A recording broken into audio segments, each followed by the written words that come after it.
This came, as I mentioned earlier, this came from a single line given to me this weekend by someone, and I liked it so much I imagined what would have happened. She didn't tell me the whole story, but I imagined what would have happened. I like your shoes. The voice that spoke the words was barely discernible over the background sounds of music from above and voices all around. It was like a gentle breeze on a summer day, touching so lightly that it makes you suddenly aware of that thin sheen of sweat on your arms and neck that's been there all along. Reflectively, I looked down at my own shoes, not knowing who the whisper was meant to address. My Merrills were scuffed and unevenly stained from wear. They're a narrative of 3 years of my life. Water stains from changing flat tires in rainstorms and small splatters from house painting after the breakup.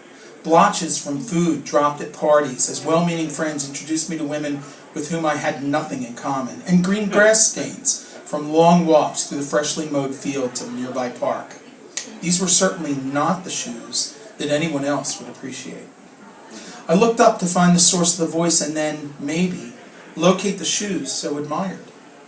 Everyone else was busy with their carts of items and oblivious to the comment. So I looked behind me. A woman with a half-filled cart of everyday items stood perfectly still. She held her body at an angle so that her face was obscured by her long bangs. I held my stare, certain she didn't even know I was looking at her, and for that moment even forgot the reason I was. They show character. The soft voice came again, just slightly more audible this time. The voice affected me the same way. She hadn't moved, but there was no doubt the words came from behind the impenetrable hair shield. Unable to see her eyes, or any part of her face, I quickly surveyed the other elements in her space. Small, delicate hands with sparkly polished nails. Silver bracelets with bangles and mismatched charms that were clearly added afterwards. A small handbag in the cart basket, brand name in leather, but clearly a few years old and well cared for. Her cart held items with the small size of everything, a sure sign of someone shopping for one.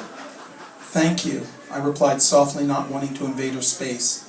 I hope that I have half the character they do. My engagement emboldened her just a bit, and her voice came across stronger.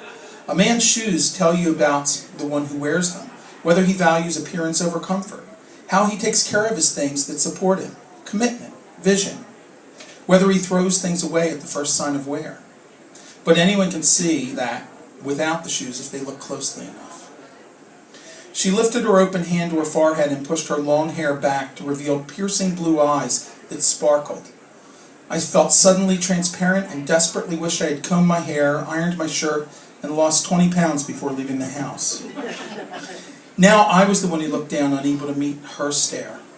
I rarely have conversations with anyone at the market, I commented. It's hard enough to get a smile from people these days. Say a nice word and I'm suddenly a target of the Me Too movement. She nodded. It's empowering in many ways, but even good men can get caught in its backwash. I smiled barely with a sound that wasn't a laugh. She moved closer and I looked back up at her eyes. Don't give up, she said. The thing about shoes is that no matter what character they reveal, they only go where you take them. I nodded quietly, not knowing what else to say. As the clerk rang up and bagged my items, she leaned in again and touched her hand to mine. For example, a woman you meet by chance in public might suggest that you take those shoes to her place for a dinner and a glass of wine, and maybe an opportunity to kick them off later. The clerk interrupted to remind me to pay for the items, and I worked a card into the machine.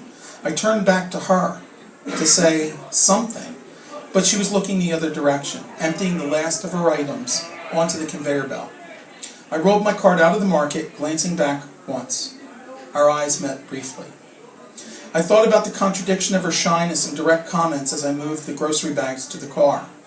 I stood by the back hatch thinking of things I could have said, maybe should have said, but the moment had passed and I would never be as brave as she had been that moment. Walking to the driver's side door, I saw her exit the market and roll her cart to a car several aisles over. She just about reached her car, and I realized that watching second chances drive away is an incredibly high price to pay for being safe. I walked in her direction. Time to add some more character to these shoes. God.